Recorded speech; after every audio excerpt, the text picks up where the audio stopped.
Hi everyone, can you all hear me clearly?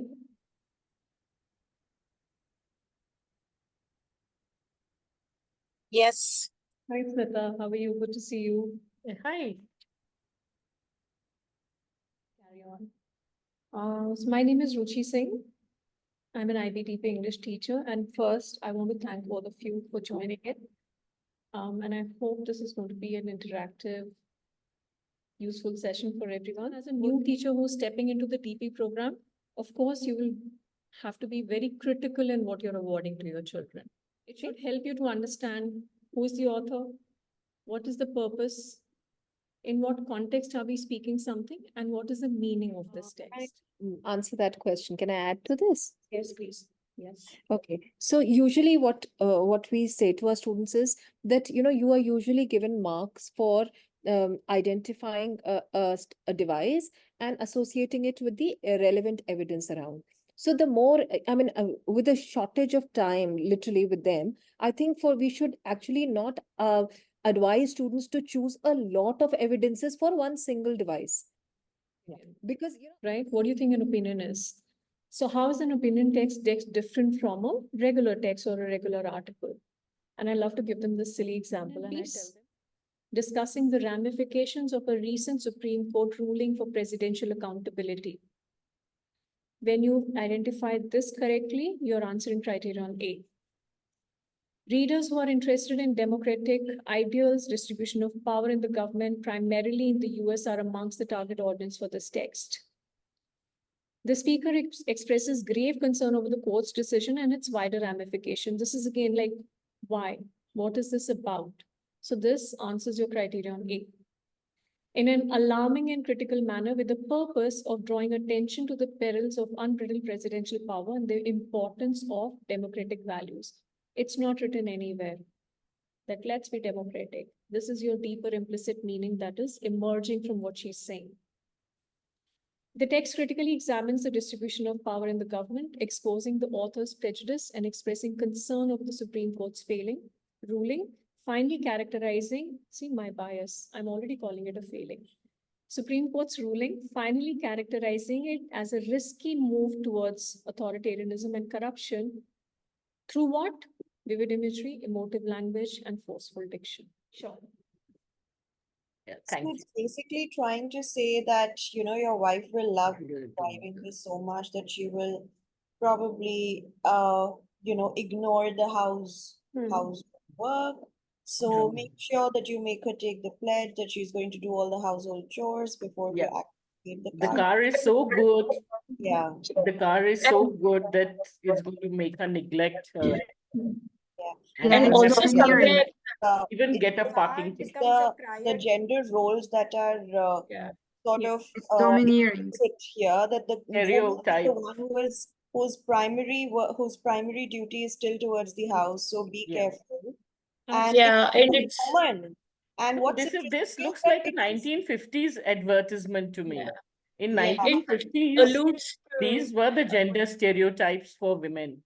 Right. And what's more interesting is that it's not a man who is asking another man to, make his woman pledge, but it's the woman who is asking the wife to be sort of, to be restricted to the household work. So Before so buying she your is wife. becoming the voice of patriarchy in a yeah. way. She is becoming the voice of patriarchy and constricting women to domestic sphere. Yes, very good. Okay. So, Okay, does this involve any irony in a sense? Because if she's going to drive the car somewhere, so why does she have to stay home or do the domestic chores? So this is ironic at the same time. And also the personal pronouns are I will, which is highlighted, clearly shows that it is the role of woman. Starting, furthermore, the second person the second person address involves audience directly, making them participants in the humorous scenario and potentially prompting self-reflection, and the vivid language used to describe the car's chic interior, color scheme, and smooth automatic transmission. So yeah, that was yeah. So let's look here. So if I'm the person who's reading this, I'm going to have a little self-reflection that am I the same person who's doing that? right? And this question is like, will you have a part in victory? It's a rhetorical question. Can you say, no, I'm not going to help my country? You can't, right? So here it was That is manipulation. propaganda, ma'am.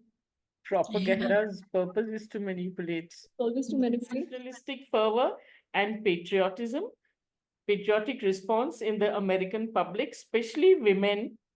The poster issued by the National War Garden exhorts American women to contribute to the American forces by playing a supportive role in providing food for the country and the forces.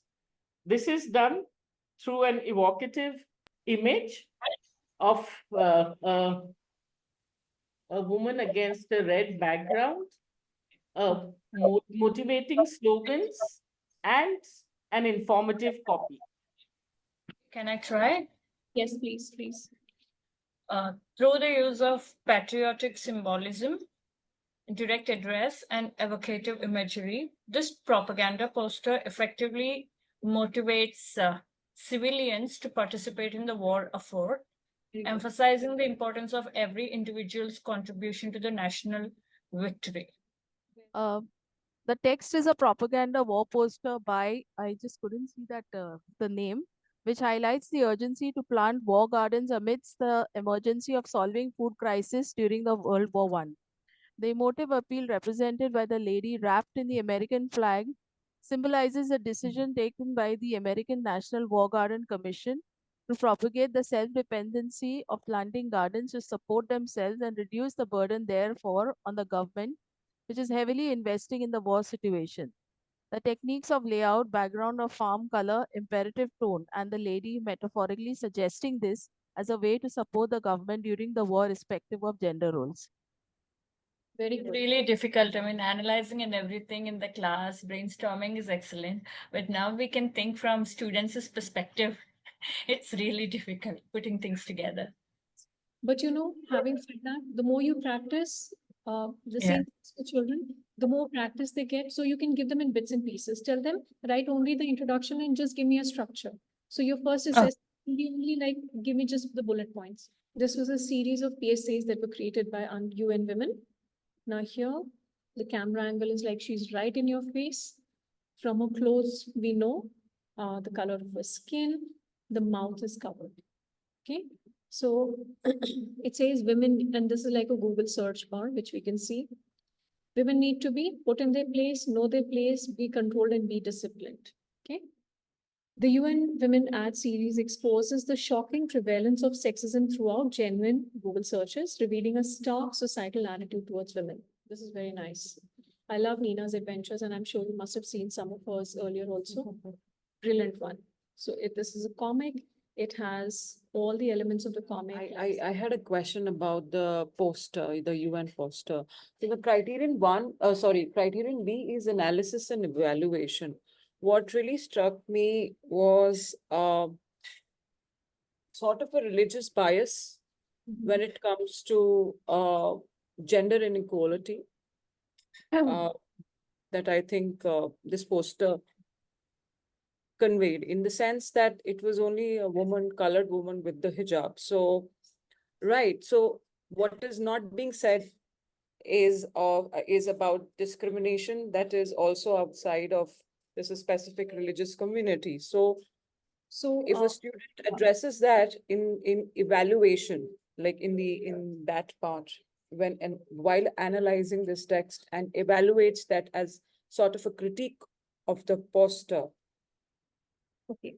My question is, can students do that? See, if they do that, then they are not answering the question. What are you looking at? You're looking at women's voice being silenced, who look culturally, maybe oppressed is the word. But yes, even if that's the point you're making, just a moment and link it to your question. If you can do Yes.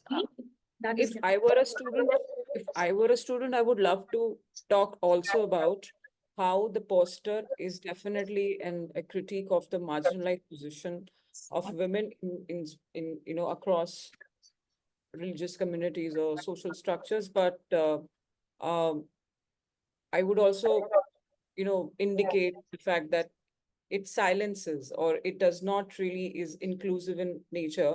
It does not cut across the different social structures or religious communities where women have been shown to be marginalized, apart from just one specific, apart from, targeting just one specific community. I would see it like that here is. Actually, there's a term And that we Ms. Singh, can I tend ask to you one use when we question talk really about very this short? kind of discrimination. We call this double marginalization.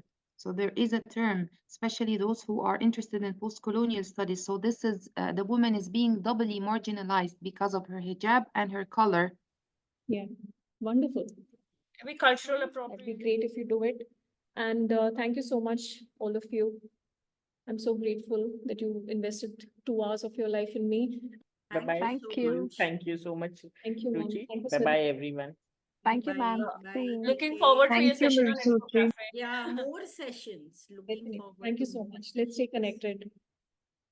Thank you so much. Bye, all. Thank you. Bye.